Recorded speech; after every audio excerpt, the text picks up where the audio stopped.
Sa ilang lugar na apektado ng water interruption ng Manila Water, 4 na araw na raw walang tubig. Pati tuloy ang tindahan ng mga drum at balde, pinipilahan na. At mula sa Pasig nakatutok live si Rida Reyes. Rida! Yes, Ivan, perwisyo ang dulot ng pagkawala ng supply ng tubig sa mga customers ng Manila Water sa ilang lungsod sa Metro Manila. Dismayado ang mga taga-barangay Orambo sa Pasig dahil 4 na araw na silang walang tubig. Kanya-kanya silang igib mula sa Dipuel at tanggap ng inirarasyon tubig mula sa Manila Water at LGU. May ilang dumidiretso na sa fire hydrant. Yung iba, nakarami din. Kasi yung maraming lagayan, marami silang tubig. Katulad sa amin nga, kunti lang. Kunti lang din makuha namin.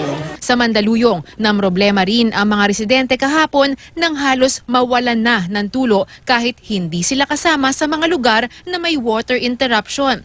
Kanina, normal na uli ang water supply, kaya ngayon pa lang naasikaso ang mga hugasin at labada. Minsan nasusunod, minsan hindi eh. Wala silang lalo na pag pinapala sa TV, hindi naman nasusunod. Sana naman mag-advise sila mas maayos at mas maaga. Hindi yung lagi na lang nag-a-advise sa ibang lugar. Humingi po tayo ng paumanhin dahil minsan po hindi po nasusunod yung schedule. Ang tinatarget po talaga natin ay magkaroon po ng window kung saan ang lahat ng customers natin ay may tubig para po yung window na yon, doon po sila po pwedeng mag-ipon. Sa barangay Gitnang Bayan sa San Mateo, Rizal, 4 na oras lang daw kada araw nagkakaroon ng tubig. Kaya si Mang Henry, 3 drum ang binili. Dadating ang tubig ng alauna ng madaling araw, papuputol ng alas 5 ng umaga. Oo, kaya kailangan mo mag-ipon. Sa lakas ng bentahan ng mga balde at drum, nagkaubusan ng stock sa tindahang ito sa Barangay Batasan Hills, Quezon City. Pagdating ng bagong stock, mas mataas na ito ng 20 hanggang 100 piso. Ang 160 hanggang 200 liters na drum naglalaro na ngayon sa 950 hanggang 1,100 pesos. Nitong isang linggo, tila nagkaroon ng panic buying ng mga drum at balde. Ngayon, naubusan kami ng stock. Umangon na lang kami sa magdadrum din. Naunang nag-abiso ang Manila Water ng water service interruption sa mga customer nila sa Quezon City, San Juan, Marikina at Rizal. Bunsod daw ito ng kanilang operational adjustment para tugunan ang pababang water level sa pinagkukunang Lamesa Dam. Nasa 69.02 meters ang tubig doon, mababa kumpara sa spilling level na 80.15 meters. Kailangan daw talagang magbawas ng pressure ng tubig sa ilang lugar para mapagkasya ang supply na meron sila sa kanilang mga customer. Pero pagtitiyak ng National Water Resources Board, normal pa rin ang water level sa Angat Dam.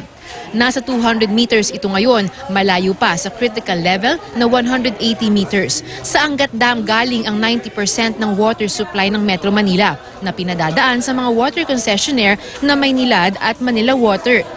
Sa ganitong level po, kaya po nating i-secure yung water supply ng Metro Manila, particularly during sa panahon nitong tag-init.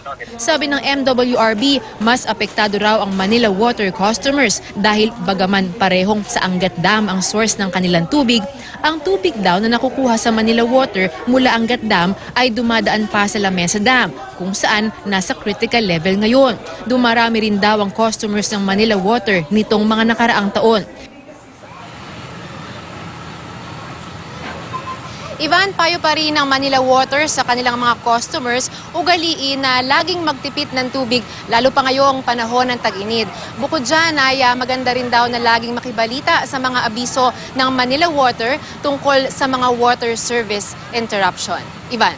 Rida, temporary lang daw ba ito? Kasi hindi pa nga officially ina-announce na nagsimula ng tag-init, ganito na yung sitwasyon natin, wala tayong tubig.